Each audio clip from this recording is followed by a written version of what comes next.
Hi guys, it's Mrs. Wine, and welcome back to our unit on pop-up cards. This week our learning target says, I will create the front of my pop-up card. And our question is, how can I create the front of my card with lettering and pictures? I know that some of you already started designing your pop-up card, and that's great. If you already worked on the inside pop-up part, just hold on to that until next week. This week, we're only going to be focusing on the front of the card. So let's get started. A good artist is always going to make sure they have all the supplies they need before they start. So this week, you will need 2 sheets of paper that are the same size. At least one of them should be a thicker, heavyweight paper. You might also need scissors if you're cutting the paper to size. You're definitely going to need a pencil, coloring supplies, and think about what else you could use. Could you use photographs or pictures from a magazine? Could you use stickers? Maybe you could do different kinds of construction paper and make a collage.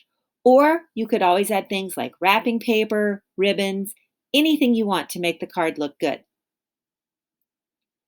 So, once you're gathering your papers, here are some things to think about.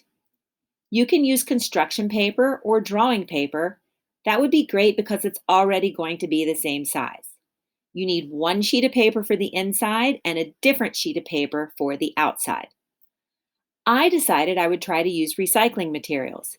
So I took this pasta box out of recycling. I cut one of the flat sides into a rectangle shape. Then I traced that rectangle onto a brown paper bag and cut that out to make sure I had 2 papers for the same size.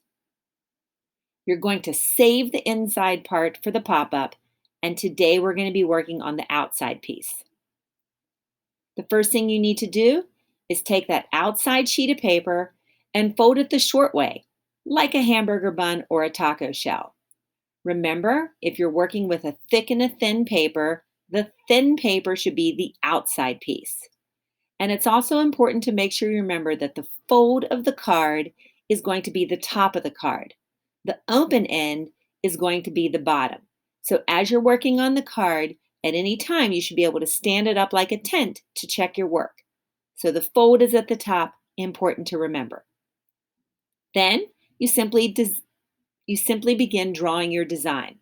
You should have already decided what kind of card you're going to make and who you're going to give it to. Draw your letters neatly and carefully, and make sure you check your spelling.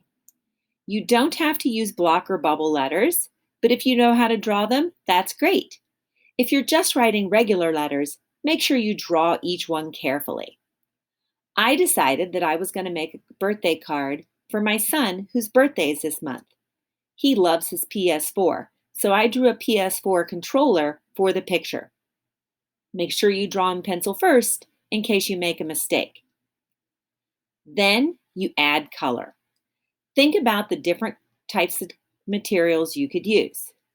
If you have a thick paper, you could also use paint. I used markers and colored pencils.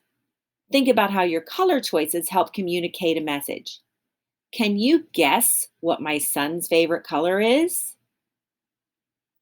If you guessed green, you are correct. Finally, when you're all the way finished, take a photo of your card.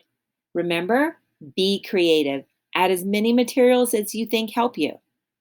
Once you have taken your photo, you can fill out the Google form, attach the photo to the Google form, or you can always email me the photo or have your parent send it in Dojo.